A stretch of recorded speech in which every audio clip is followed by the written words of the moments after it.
Alright, so I was watching Demon Slayer, and you know that Rengoku guy? The guy who is like Tanjiro, but super strong, and has like orange hair, and has a strange way of saying things are delicious over and over again because he's like autistic. I don't know. But like, dude gets in this big fight with a demon called Akaza, and I think he's like an Upper Moon 3 of the 12 Kizuki in Demon Slayer. And you know, he puts up a really good fight against Akaza, but Akaza the entire time is like, you should become a demon, bro. That way all your training won't be put to waste, and we could fight forever in eternity. And it invites him and, you know, beckons him the entire time. And Rengoku's like, just get out of here, man. I don't want to do that. And there were no English subtitles when I was watching this in the theater, so some of it was lost on me. But it was, you know, I went because, look, I live in Japan. I got problems. What do you want?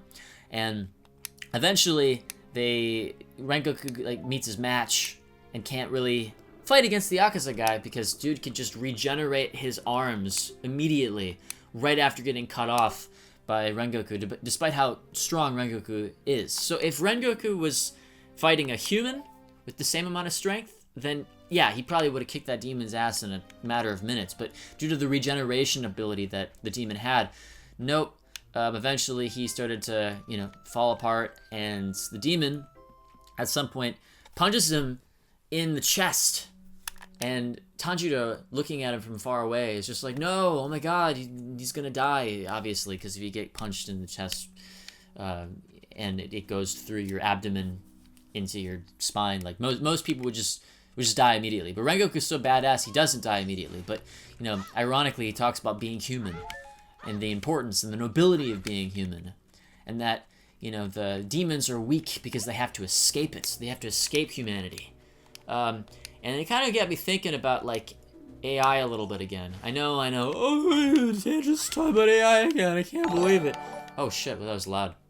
Just got a new subscriber. But, fucking... Yeah, so...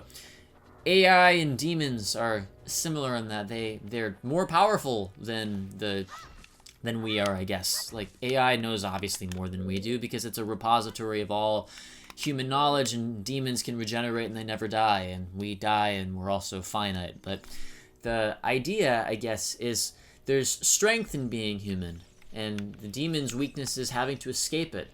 So I don't know. We're kind of like trapped in these bodies, sentenced to life, but I guess in finding a meaning to suffer, finding meaning in pain and struggle and failure, that's the way to, you know, to die, or to know that you will die with true purpose. And I think AI represents an entity that might never die, but it might not really truly live either, and growing old and dying is what gives meaning to a person's life. You know, I'm getting up there. I'm kind of an old man right now. Not really, but so in internet terms, I'm getting there. And it's we have like this youth obsession that is inevitable because we are, you know, we like to be young because we're full of energy and are ready to reproduce because that's biologically apparently our number one important functionality. But you know, like the film just had me thinking, like, well, what is the future of being human if AI is going to be able to do everything, make video games, make art, make films, and all sorts of things? Then what's it on us? And it had me thinking that, like, you know, sometimes like I for example don't really like AI art at all. I don't like AI generated images, but I think that AI is going to happen. And I had a disagreement with Lane on this, of course, because it's like, I'm not even going to be a part of it. And I'm like, yeah, I mean, maybe out of principle, I could see why you wouldn't want to be a part of it. But, like, you know, what are we going to do to adapt to this? Is there any way to adapt? I mean, maybe at some point in the near future, it'll become so good that humans are pretty much obsolete and the thing is anti-human, in the same way that demons are anti-human. But the difference between demons and AI is demons are trying to get humans to convert, and AI, I guess, is trying to get us to become more synthetic, and some people are gonna become that, others not so much. And if you have like an AI generated image, like you could just use the AI generated image, or you could use it as a means to, like, I don't know, guide your way in the creation of an image or an idea, and just kind of like as like a supplement. And this is kind of weird. I mean, maybe this is a bit of a stretch. You know, like how Harry Potter can beat Voldemort because he's got a little bit of Voldemort in him, and I'm like wondering if like the way to beat AI is to understand it and kind of move forward by, I guess, using it, but also, you know, maintaining that which is human, so that it always stands out. Oh no! Oh god! I thought the game glitched. So like, you know, AI can make sort of ugly things, but it doesn't really have a story. It doesn't really live. It doesn't have anything about it that, you know. Like an AI will never feel the brilliance of friendship, and AI will never feel the connection that we have to our parents and our families and our friends. And when I make a piece of art, if I draw a picture of my mother, you know, an AI can, I guess, theoretically take an image of my mother and draw an image of it, but there's no connection, there's no feeling, there's no emotion in that image, and that the meaning of that image is mine to keep forever, no matter what. And it doesn't matter if the AI replicates, it doesn't matter if the AI is able to make something out of it. If it doesn't have human touch, then it doesn't really, it's just, it's meaningless to the human experience is what I'm saying. And I think like that's the importance of anything. Oh my god, that was really stupid. Like the human experience is inherently about like the intangible spiritual aspects of existence that, you know, go beyond the explicable.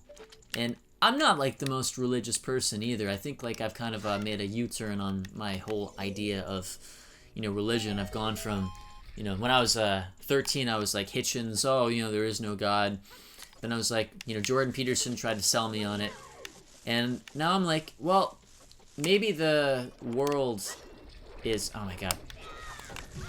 I'm really sucking horribly because I'm trying to talk philosophy and play Zelda at the same time. Sorry, guys. But maybe there is aspects, or there are aspects of our reality we just will never see. It's like withheld from us. And that's like the purpose of having some kind of a faith or a spirituality. Oh, that's right. I'm supposed to take the... Hold on, I gotta get the treasure chest. But yeah, the whole purpose of it is to like get in touch with things greater than yourself, and that spirituality, that connection to the other world, is what makes us special. The material world, like AI, is not in touch with spirituality. Like it can't be. There's no way in hell that that's possible, because it's a material thing and it's made out of matter. And like there are some philosophers who I admire who say that, you know, for example, what is it? That let me think about it. The consciousness is, people have tried exploring consciousness for a very, very long time, but it's never been like the idea that what we feel, our emotions, is all just matter moving around is ridiculous, because no matter how much science, no matter how hard we try to analyze this, the answer is ultimately not clear. And that's kind of like the whole... I know I'm trying to philosophize and play Zelda at the same time, but the spiel I'm getting at with all this is being human is... It's like we're trying to align our souls with something greater than ourselves. My god, I'm so retarded. What about... There we go. And by doing that, we can die with nobility. We can die with meaning. We can connect ourselves to something greater than this world. Unless you're Foucauldian and you think it's all BS. In which case, I don't know. Leave an angry comment. Who cares? This is the internet. Oh, you're dumb. You're an idiot. Who cares, man? I'm playing Zelda and connecting with you players, you people who probably do things that you probably shouldn't. You know, we should be going to work and focusing on 401ks, not talking, you know, out of my ass philosophy on the internet to Ocarina of Time. God, I really cannot play this game. Ugh, ugh, ugh! What am I doing? Alright. You know what? Enough. I think I got my point across. So you guys have a grand old time. And hopefully this got somewhere. I don't think it got anywhere, but maybe it did. So enjoy. Scrolly modeling!